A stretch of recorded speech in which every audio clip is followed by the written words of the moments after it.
आप सबका इंतजार बस यहीं खत्म होता है, क्योंकि आज हम आपके सबसे पसंदीदा एपिसोड का दूसरा भाग लेकर आए हैं। आज हम आपको इस वीडियो में भारत के कुछ और भूतिया जगहों के बारे में बताने जा रहे हैं। हमारे इस एपिसोड के पहले भाग को इतना पसंद करने के लिए और हम तक अपने सुझाव पहुंचाने के लिए धन्यवाद। तो चलिए दोस्तों, एक बार फिर आपको लेकर चलते हैं भारत के सबसे भूतिया जगहों पर। Downhill of Kurseong. Paschim Bangal के दार्जिलिंग में स्थित कुरसोंग एक छोटा और बेहद खूबसूरत हिल स्टेशन है, जिसका स्थानीय नाम खरसंग है। यह जगह यूं तो खूबसूरत वादियों और कुदरत के सुंदर नज़ारों के लिए मशहूर है, लेकिन यहाँ से कुछ ही दूरी पर स्थित डाउनहिल नाम की एक जगह के कारण इसे भारत की कुछ सबसे डरावनी जगहों में से एक माना जाता है, जिसके बारे में बहुत से लोगों को आज तक नहीं पता। इस जगह पर मर्डर और भूतों की बहुत सी कहानियां प्रचलित हैं।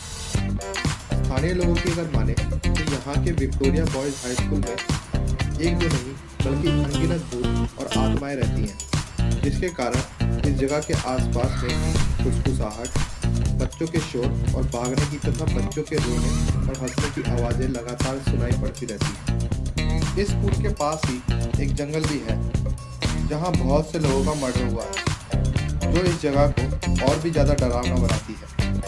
इस जगह पर एक सरकटे बच्चे की कहानी बहुत प्रचलित है।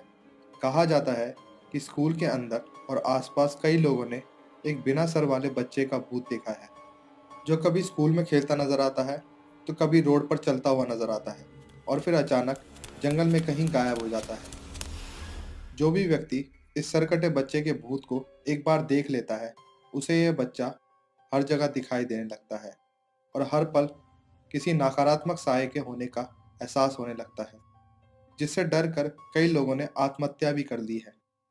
इस जंगल के आसपास से गुजरने वाले लोगों का कहना है कि यहाँ से गुजरते वक्त ऐसा लगता है कि जैसे कोई साया उनका पीछा कर रहा हो।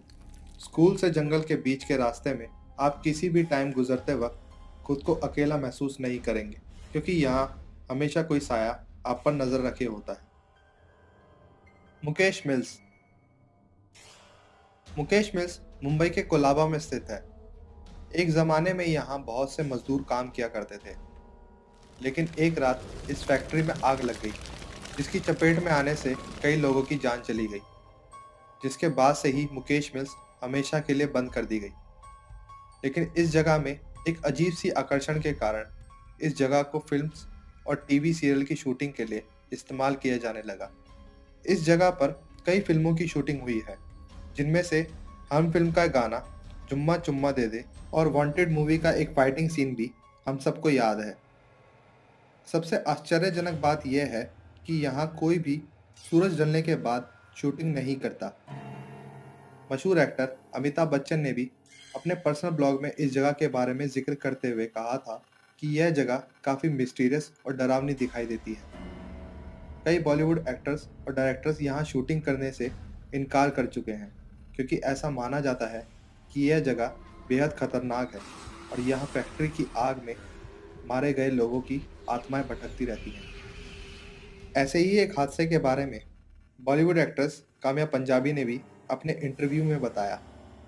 उन्होंने बताया कि एक बार शूटिंग करते वक्त उनकी एक साथी एक्ट्रेस अचानक कुछ अजीब सा बर्ताव करने लगी। उसकी हरकतों से ऐसा लग रहा था कि मानो उस लड़की के शरीर में कोई आत्मा प्रवेश कर गई, क्योंकि अचानक उसके चेहरे पर तनाव और उसकी आवाज़ किसी मर्द जैसी हो गई थी। उसने गुस्से में बोला, चले जाओ यहाँ से, मैंने कहा था ना यहाँ मत आना, ये हमारी जगह है। इस घटना को देखकर सारा क्रू सख्ते में आ गया और तुरंत ही अपना सारा सामान पैक करके वहाँ से निकल गया, और उसके बाद से ही यहाँ शाम को शूटिंग करने कोई नहीं आता। शनिवार वाड़ा फोर्ट। पश्चिमी भारत के पुणे में स्थित शनिवार वाड़ा फोर्ट भारत की कुछ सबसे भूतिया जगहों में से एक माना जाता है। यूं तो यह जगह एक आम किले जैसा लगता है, लेकिन पूर्णिमा की रात को यहाँ कुछ ऐसी डरावनी घटनाएं होती हैं जिन्हें देखकर इस किले की फौलाद जैसी दीवारें भी कांप उठती हैं। ऐसा बताया जाता है कि पूर्णिमा की रात यहाँ की सबसे डरावनी रात होती है, क्योंकि उस रात पूरा शनिवार वाड़ा फोर्ट एक नवयुवक की चीखें और चिल्लाने की आवाज़ों से गूंज उठता है। ये आवाज़ें इतनी डरावनी और भयावह होती हैं कि इनका अनुभव करने वाले लोग शनिवार वाड़े का नाम सुनकर ही दहल जाते हैं। तो आइए जानते हैं क्या है इन चीखों का रहस्य। भारत के सुप्रसिद्ध सेना नायक बाजीराव ने सन 1732 में इस किले को बनवाया था। यह एक बेहद महत्वाकांक्षी परियोजना थी जिसके निर्माण में 16,110 रुपयों की लागत आई थी। यह धनराशि 1732 की तुलना में बहुत ज्यादा थी।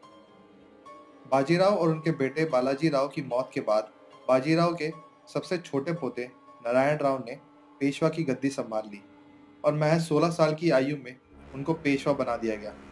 लेकिन राज्य का कार्यभार नारायण राव के चाचा रघुनाथ राव संभाला करते थे। 30 अगस्त 1773 की रात को 16 साल के नारायण राव की षड्यंत्र करके हत्या कर दी गई। जब हत्यारे उनकी हत्या के लिए किले में घुसे तो नारायण राव खतरे को भांपते हुए अपने कमरे से भाग निकले। वे अपनी जान बचाने के लिए किले में इधर उधर भाग रहे थे और काका माला बचावा यानी चाचा मुझे बचाओ की गुहार लगा रहे थे। लेकिन उस रात कोई भी उनकी जान बचाने नहीं आया और नारायण राव को मौत के घाट उतार दिया गया। कुछ इतिहासकारों का दावा है कि नारायण राव की हत्या उनके चाचा ने ही करवाई थी और तब से नारायण राव की आत्मा इस किले में भटक रही है और अपने आखिरी शब्दों को दोहराती रहती है। पूर्णिमा की रात के सन्नाटे में डूबी यह हवेली नारायण राव की चीखों से गूंज उठती है और इस डरावनी घटना के बहुत से प्रत्यक्षदर्शी भी हैं। भूतों की रहस्यमय दुनिया के सफर में आज बस इतना ही। हम जल्द ही लौटेंगे एक नए मिस्ट्री से भरे एपिसोड के साथ। आपको हमारा ये वीडियो कैसा लगा हमें कमेंट्स के माध्यम से जरूर बताएं और हमारे चैनल को सब्सक्राइब करना ना भूलें।